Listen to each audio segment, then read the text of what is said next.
Hi everyone, my name is Tyler and I'm here to help you get into your new 40k army. 40k as a hobby can be very expensive to get into, but my goal with this series is to help you get a full army going without having to break the bank. Before we dive into the list, let's talk about some basic rules that we're going to be using for the list building process here. Our first goal is going to be to keep it affordable and utilize box deals.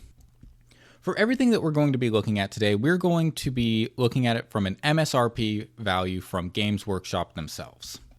Now, I don't recommend buying everything MSRP from Games Workshop. Often, local hobby stores, eBay, Amazon, things of that nature will have much better deals for the kits that I'm about to show you. Our second goal is that we're going to be making the list in steps, starting at 500 points and working our way up to 1,000 points, 1,500 points, and 2,000 points.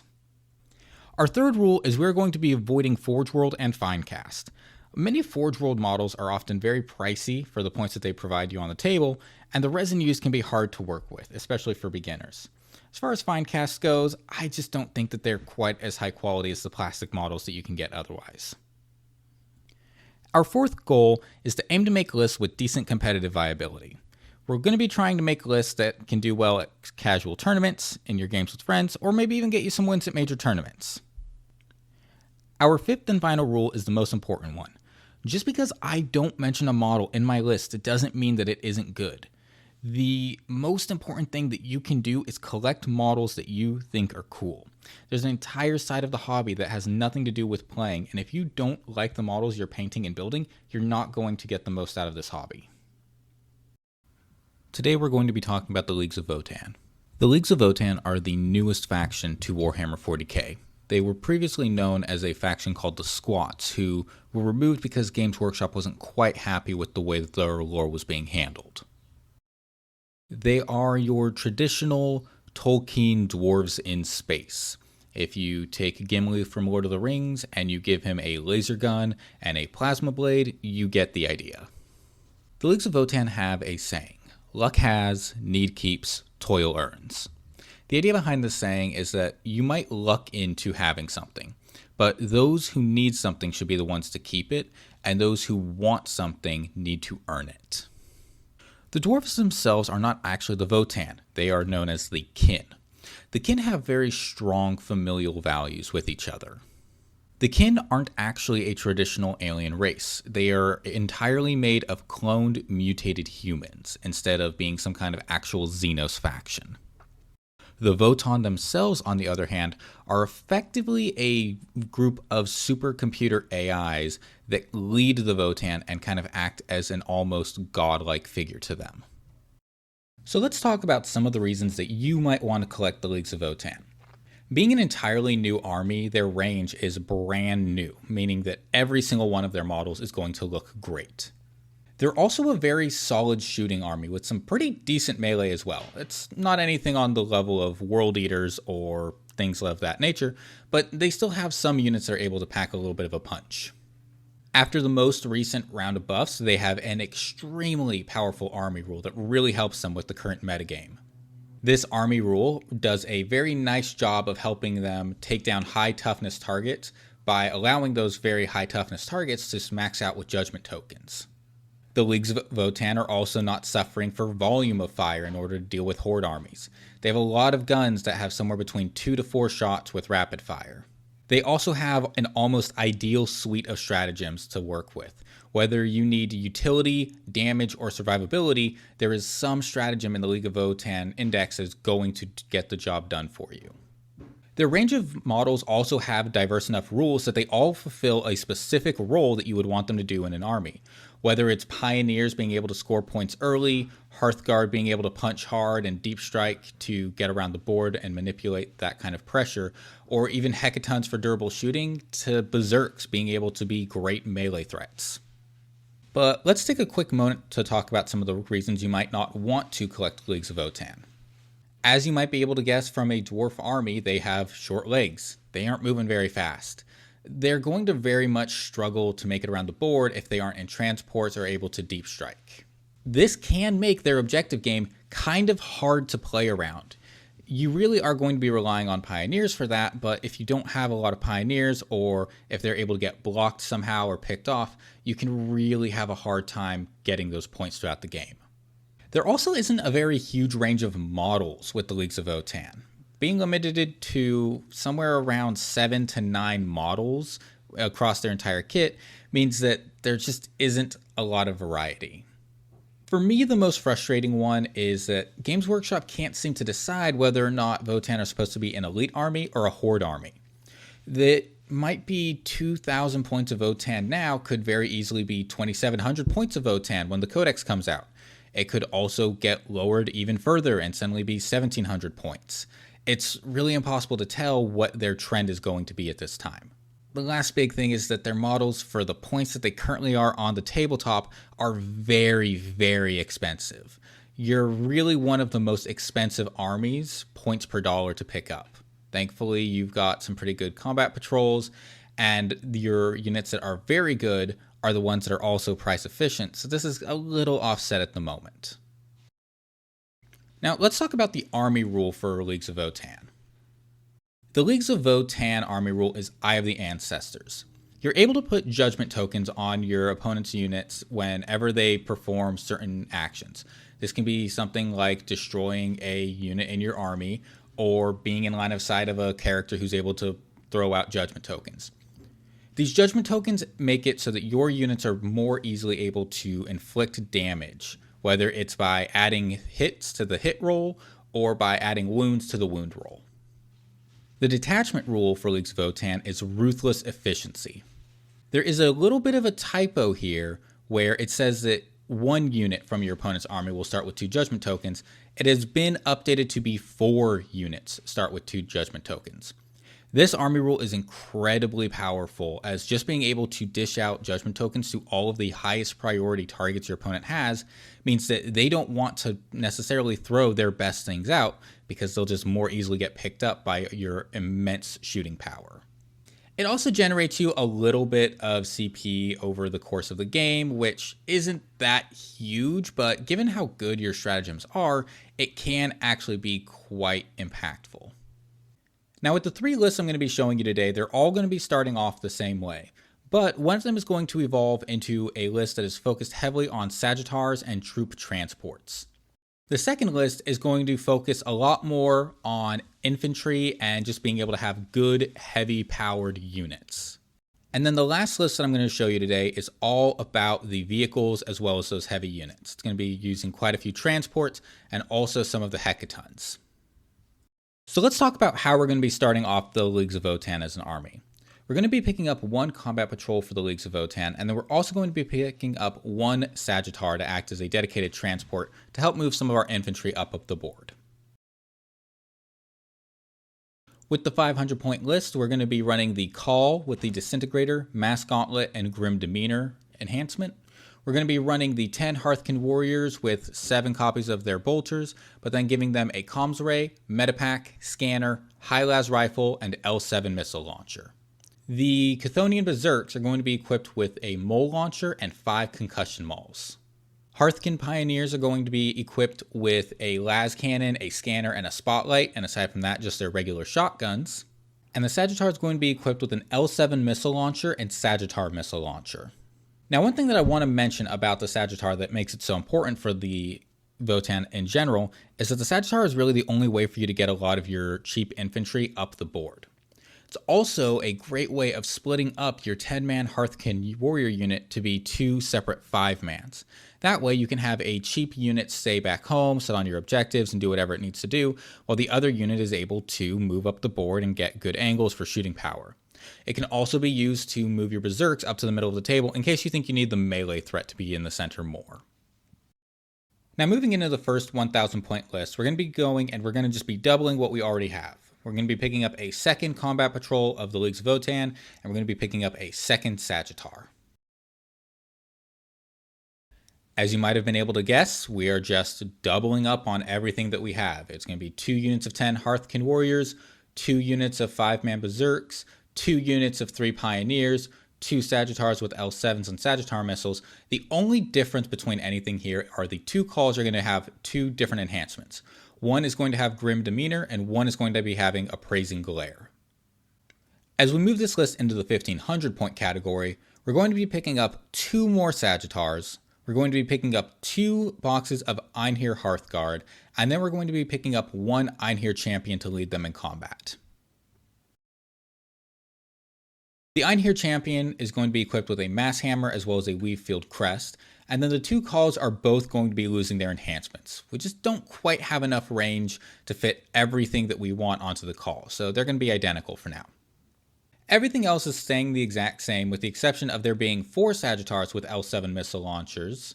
We're also going to be having the 10-man Hearthguard unit with Plasma Blades, Vulcanite Disintegrator, and a Teleport Crest in order to help them be able to use their Deep Strike ability. Now because we have 4 Sagittars, we can do some combination of having 4 5-man Hearthkin units, having 1 10-man Hearthkin unit with 2 5-mans in their own Sagittars, with the Berserks and the other Sagittars. We really do have a lot of options with how we want to be having our infantry get divvied up.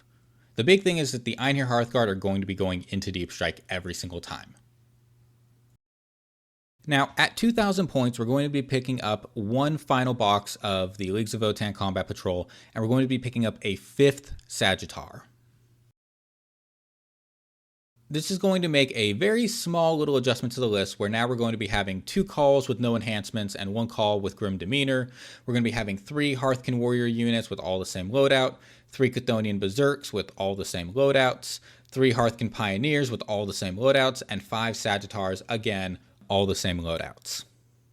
Now this style is kind of the most definitive way of building Votann right now, with lots of Sagittars, lots of Pioneers. It's a little bit heavy on the Hearthkin Warriors and a little bit heavy on the calls, but it's a really good starting place.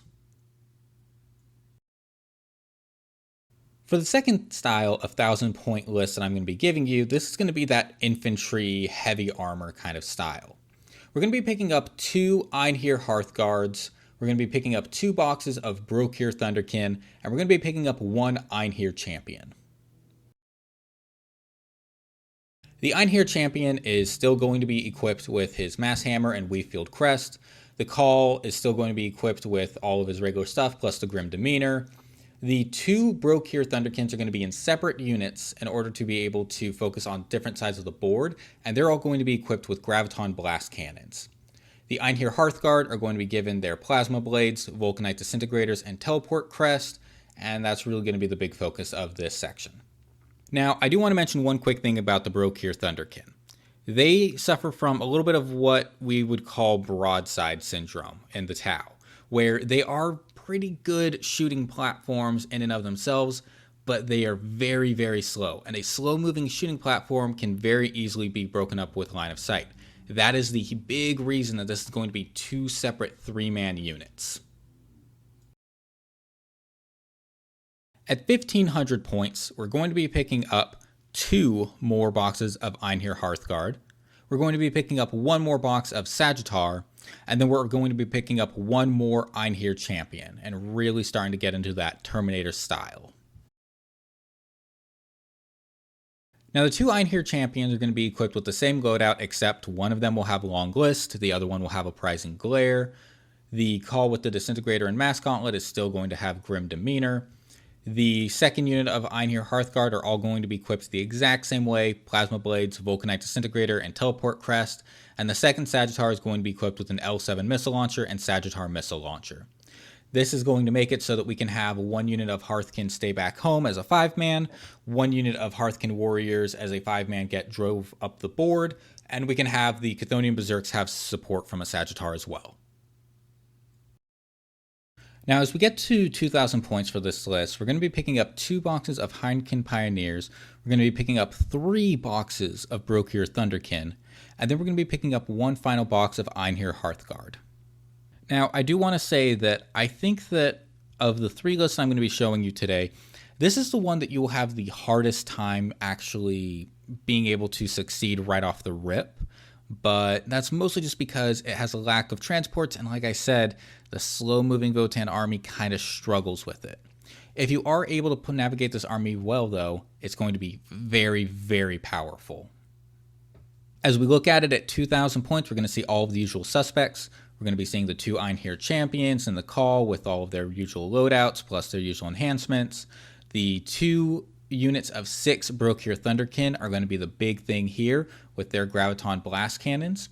We're also going to be having 1 3-man unit of Brokir Thunderkin with Graviton Blast Cannon.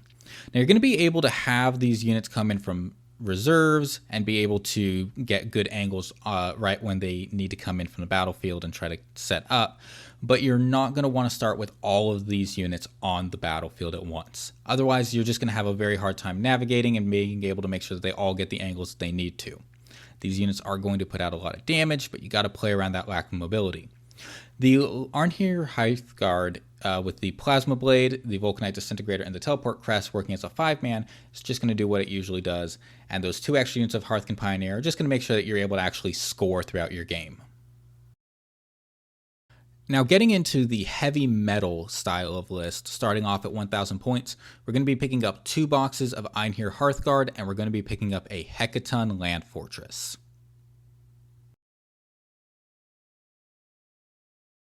As you've seen with the other lists, the Einherjar Hearthguard are going to be equipped with Plasma Blades, Vulcanite Disintegrator, and they're going to be given their Teleporting Crest. We're going to be seeing the Hecaton Land Fortress be equipped with the Cyclic Ion Cannon, the Twin Ion Beamer, and the Scanner. Everything else will be just as usual and as expected. As we move into 1,500 points, we're going to be picking up 2 boxes of Einherjar Champion. We're going to be picking up 1 more box of Einherjar Hearthguard, and then we're going to be rounding it out with 1 last Hecaton Land Fortress. Now, as you might have noticed, there is a bit of a trend with Votann loadouts. The 2 Hecaton Land Fortresses are going to have the exact same loadout.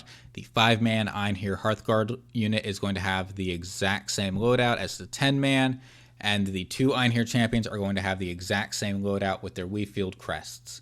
The Call is going to be having his Disintegrator and his Mass Gauntlet with the Rampart Crest. The Hearth can have their usual stuff. The Berserks have their usual stuff. It all looks very standard. Now, at 2,000 points, we're going to be finishing this off with 2 more boxes of Einherjar Hearthguard and 2 Sagittars. We could have considered a 3rd Hecaton Land Fortress, but we really don't need more than the 2 right now. I also want to leave us room to be able to grow into picking up that 3rd Hecaton Land Fortress later in the event that it's still good when you're ready to move on to this section.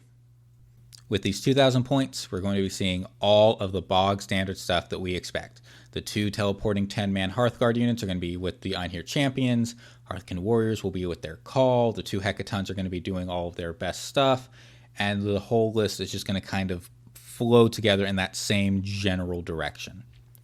Now, what I want to mention real quick is that this list still has a lot of power behind it, especially because of your ability to hide the Hearthguard and Deep Strike. The Land Fortresses are annoying to kill. The Sagittars are protecting the Warriors and the Berserks. Your opponents really aren't going to have a lot of good options to try to Alpha Strike you and pick you off the board early. So this is probably the most beginner-friendly of the lists, in my opinion. And this is all that I have for you today for these Rock and Stone loving boys. Now, when we look at the tier list for the Leagues of Votann, I had the 2 lists that were at about $960. Now, there was the 1 list that was a little bit more expensive, but since that is probably the least beginner-friendly of the lists, I'm going to kind of worry about it a little bit less when it comes to this tiering.